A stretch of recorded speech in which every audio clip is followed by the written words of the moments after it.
Hey, want to welcome you back to Devoted Precision. Today's video is going to be a follow-on of the 6.5 PRC load development. So last video we went out to the range, put 50 rounds down range, and got some really interesting numbers as far as where our extreme spread velocities were. So building off of that, we're going to kind of get a little bit more intentional. Kind of go both sides of those velocity nodes that we found. So this should be a fun one. I'm going to show you my reloading process, just kind of go through how I do things.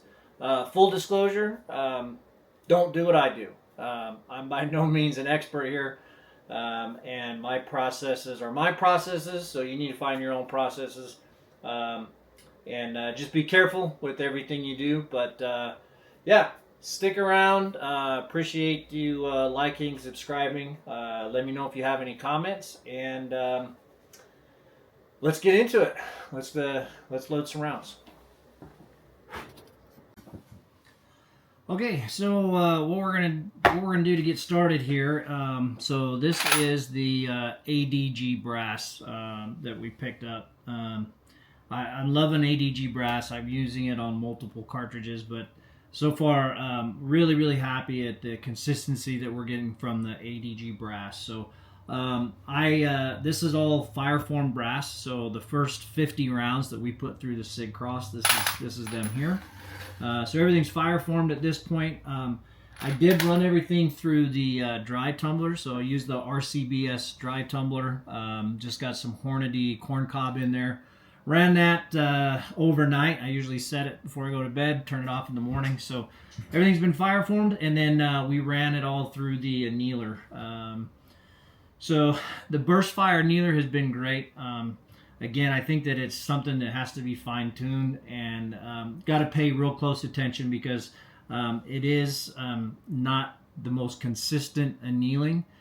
So you really got to pay attention to how long you're holding it under fire. But we're going to go ahead and these rounds have not been decapped yet, deprimed. So for depriming, I just used the Redding Universal decapper. Works out great. Seems to be good. And then again, the Forester coaxial press. So let's get these rounds decapped real quick.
Everything is deprimed at this point, so cases are looking good. After I deprimed everything, I just do a visual inspection of all my cases, just checking, making sure everything looks the way it should be. Something I heard from another channel was, you got to remember that what we're doing here is essentially creating little mini bombs. And when I heard that, it really kind of put things into perspective. The care and we got to really be diligent about what we're doing and how we're doing things, and just something that maybe put in your toolbox to think about as you're going through your reloading, as you're doing things. Slow down, take your time, read the manuals. Be really careful about what you're doing, because at the end of the day, these are little bombs. So anyway, so moving along, so everything's deprimed at this point for resizing dies. So I'm using Lee precision dies. I've tried a lot of different dies from Redding to RCBS, and you know, for where I'm at, I'm really just liking these Lee dies. I know a lot of people who don't like them, who don't say that they're as precise, but for me, I've had nothing but great luck with them. I'm running them on the 6.5 PRC, running them on the 6.8 Western. So far, they've been great. Really happy with them. I think that the product, the way that they're packaged, they do come with a micrometer seating stem, which is pretty cool. Of course, we're not using it. We're going to be using the L.E. Wilson Arbor press, but cool little way that they're packaged. And so far, they've been really good. They've been working excellent for me. And who doesn't love the tiny little powder cup? I mean, come on, that's just pretty cool in itself. But anyway, so let's measure some shoulders off of this Fireform brass. Let's see where we're at with that, and then we'll bump shoulders back, do some sizing, and move on to the next step. Okay, so using the the short action precision comparator gauge. These 6.5, we're measuring 1.605. I'm good with that. 1.6050. So we are going to bump these back 5 thousandths and set our gauge at bumping these all back at 5. Imperial sizing wax for the win.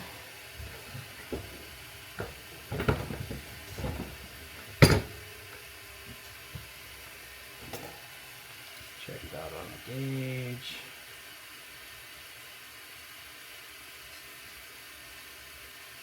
That one was 1.599. So we're just over 5 thousandths. A little more than I want. Might make a quick adjustment to the die, but so once I go through the die, then over to the Burstfire all-in-one prep center. Quick chamber and deburr, and then quick through the primer pocket, clean that out a little bit, and then I drop it right back into the tumbler. So I do another quick tumble once I get all the sizing wax off, just to kind of clean everything up before the next step.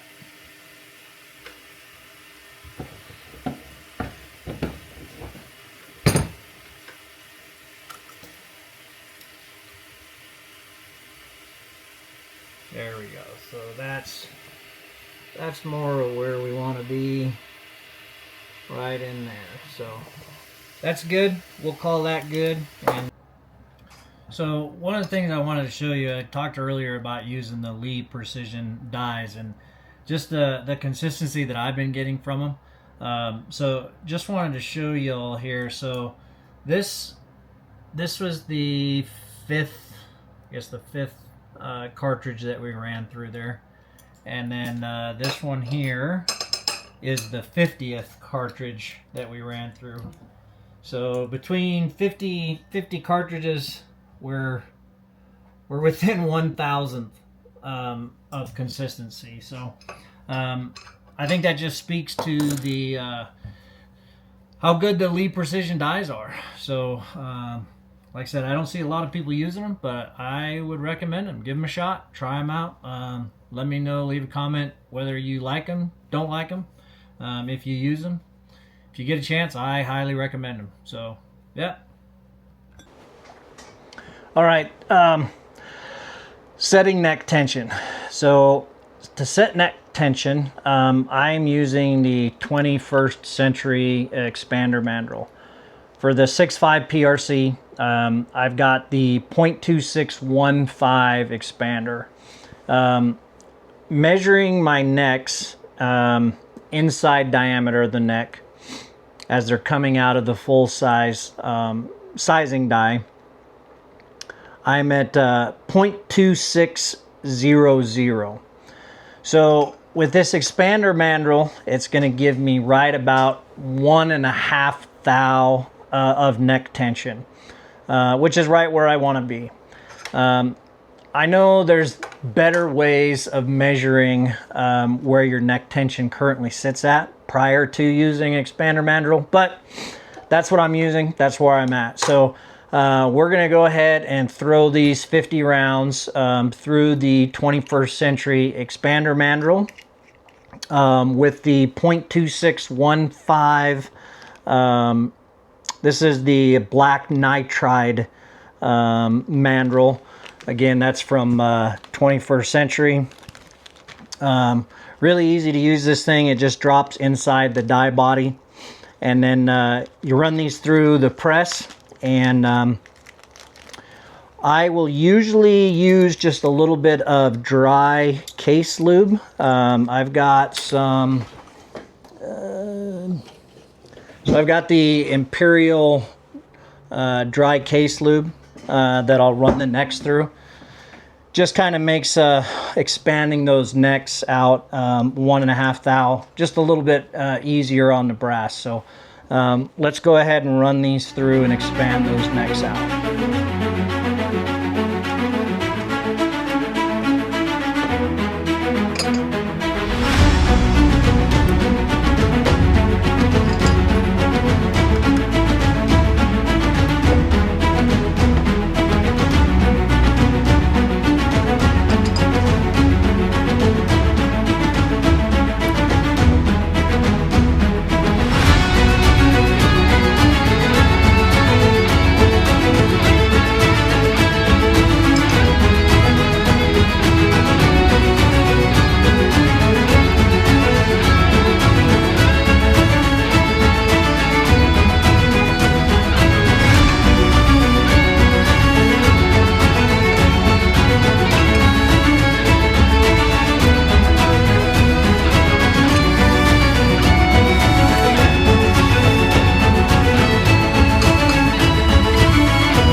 Okay, so we got everything is expanded now, so my next step would be priming.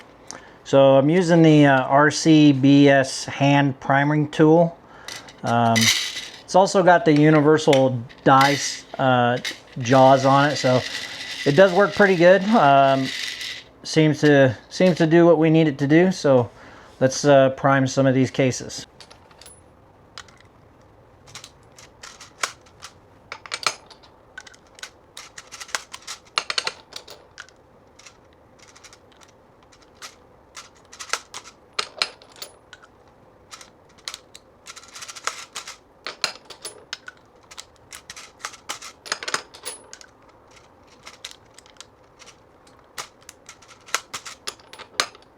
Let's get the Auto Trickler V4 fired up, warmed up. We'll go through a calibration on it.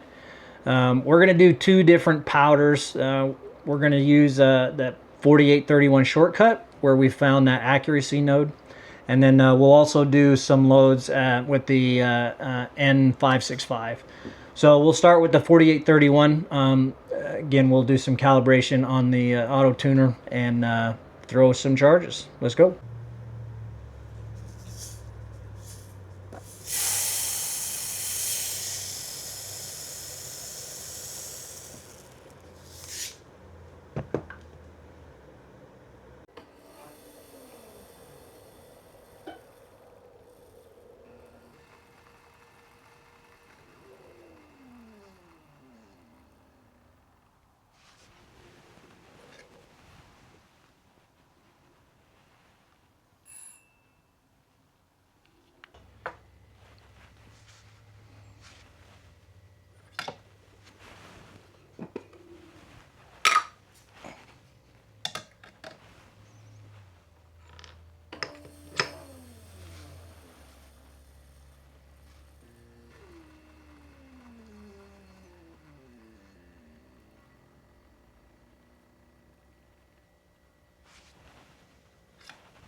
do a powder change.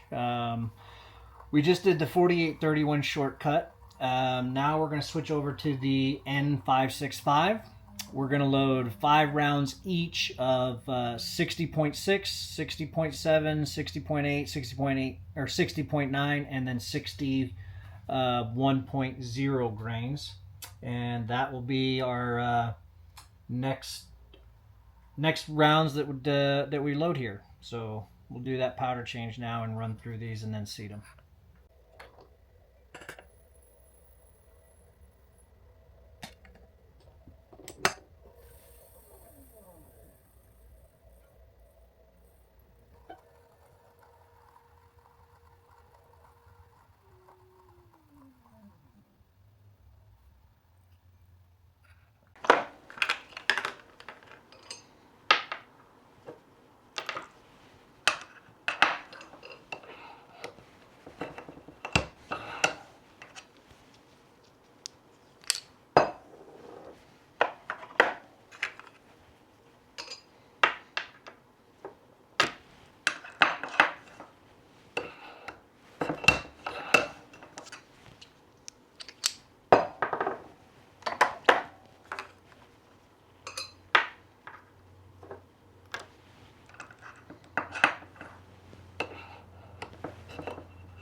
Well, it's gonna wrap up this video. I appreciate you sticking around. I know it's been a bit of a long one, but wanted to go through and, like I said, just show you my process for reloading. I'm always open for comments, what I can do better, how I can get more precise. But just as a reminder, you know, don't do what I do. Essentially, load at your own risk. Know what you're doing. Take the time to research. Don't forget, you know, we're making tiny little bombs here. But what we ended up with, so we've got 50 rounds loaded up. We've got 25 rounds of 4831 shortcut, 25 rounds of the N565, 1 grain increments for 5-round shot groups. So we're going to head to the range. We're going to shoot these, and then we'll look at the data and see where we end up as far as velocity, accuracy nodes, and just continue to try to fine-tune this 6.5 PRC. So anyway, appreciate you. You know, please leave a comment, hit that like button, subscribe if you will. It helps keep me going here and bringing new information to you. So appreciate you. We will see you next time out at the range. Let's go.